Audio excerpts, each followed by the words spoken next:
അപ്പോൾ day 6ൻ്റെ second വീഡിയോയിലേക്ക് സ്വാഗതം. അപ്പോൾ നമ്മൾ ഇനി കാണാൻ പോകുന്നതെന്ന് പറഞ്ഞാൽ സിംഗപ്പൂർ മൊനാസ്ട്രിയാണ്.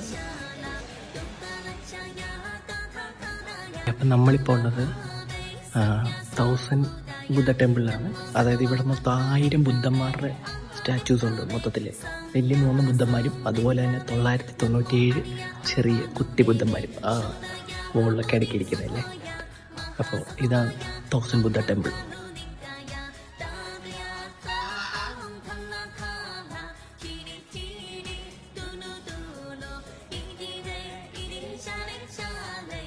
അപ്പോൾ നമ്മളിപ്പോൾ ഉള്ള ലിങ്സൺ ടെമ്പിൾ നേപ്പാളിലാണ്. അപ്പോൾ നമുക്കകത്ത് കയറിയിട്ട് എന്തായിരുന്നു തൊള്ളാൻ നോക്കാം. കണ്ടിട്ട് നല്ല പഴക്കമുള്ളൊരു ടെമ്പിളായിട്ടാണ് തോന്നുന്നത്.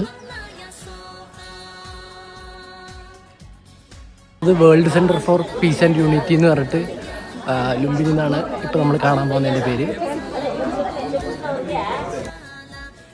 നമ്മളിപ്പോൾ ഉള്ളത് ചൈനീസ് ബുദ്ധ മൊനാസ്ട്രിയിലാണ് അടുത്തായിട്ട് വന്നിരിക്കുന്നത്. ഇത് ഭയങ്കര ഹ്യൂജ് ഒരു കോംപ്ലക്സ് തന്നെയാണ് കേട്ടോ. ഒരു രക്ഷയില്ല, ഭയങ്കര വലുപ്പം.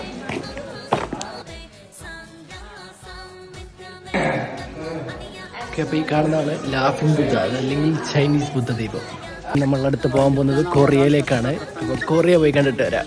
കൊറിയൻ ടെമ്പിളിൽ നമ്മളെത്തി. കൊറിയൻ ടെമ്പിൾ കണ്ടിട്ട് അത്യാവശ്യം നല്ല പഴക്കമുണ്ടെന്ന് തോന്നുന്നു. എല്ലാം നല്ല കളർ മുങ്ങിയിട്ടിരിക്കുന്നു.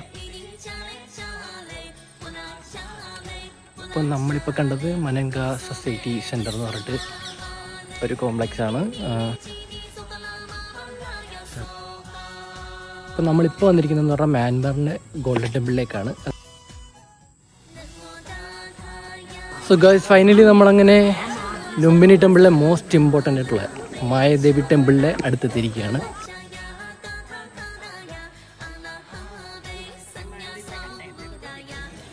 ഓക്കെ, അപ്പോൾ നമ്മൾ കുറച്ചധികം നടന്നു കഴിഞ്ഞപ്പോഴത്തേനും നമ്മൾ മായാദേവി ടെമ്പിളിലേക്ക് എത്തിയിട്ടുണ്ട്. ഈ കാണുന്നതാണ് മായാദേവി ടെമ്പിൾ. ഇപ്പോൾ നമ്മൾ കണ്ടതെന്ന് പറഞ്ഞു കഴിഞ്ഞാൽ ബുദ്ധൻ ജനിച്ചു വീണ കല്ലാണ്. എക്സാക്റ്റ് ആ സ്ഥലത്താണ് ബുദ്ധൻ ജനിച്ചു വീണത് എന്ന് പറയപ്പെടുന്നത്.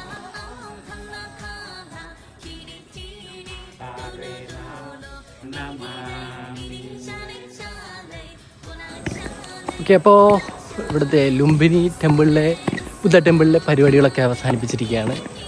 നേരെ ഒരു ടെമ്പിൾ കോംപ്ലക്സ് ഇപ്പോൾ അടയ്ക്കാൻ പോവാണ്. അപ്പോൾ അതിനു മുമ്പ് നമുക്ക് ഇതൊക്കെ വെളിയിച്ചാണ്. അപ്പോൾ ഗൈസ്, ഡേ 6 അങ്ങനെ വൈൻഡപ്പ് ചെയ്യാനുള്ള ടൈം ആയിരിക്കുകയാണ്. നമ്മളിപ്പോൾ ഫുഡ് കഴിക്കാൻ പോവാണ്. നമ്മുടെ നാളത്തെ പ്ലാൻ എന്ന് പറഞ്ഞു കഴിഞ്ഞാൽ നേരെ പൊക്രയ്ക്ക് വിടുക എന്നുള്ളതാണ്. പൊക്രയിൽ പോയിട്ട് നമുക്ക് എന്താ കാണേണ്ടതെന്നൊക്കെയുള്ള കാര്യങ്ങൾ അടുത്ത ദിവസത്തെ വീഡിയോയിൽ കാണാം. എന്തായാലും ഇന്നത്തെ വീഡിയോ ഇവിടെ വെച്ച് അവസാനിപ്പിക്കുകയാണ്. അപ്പോൾ എല്ലാവർക്കും ബൈ ബൈ.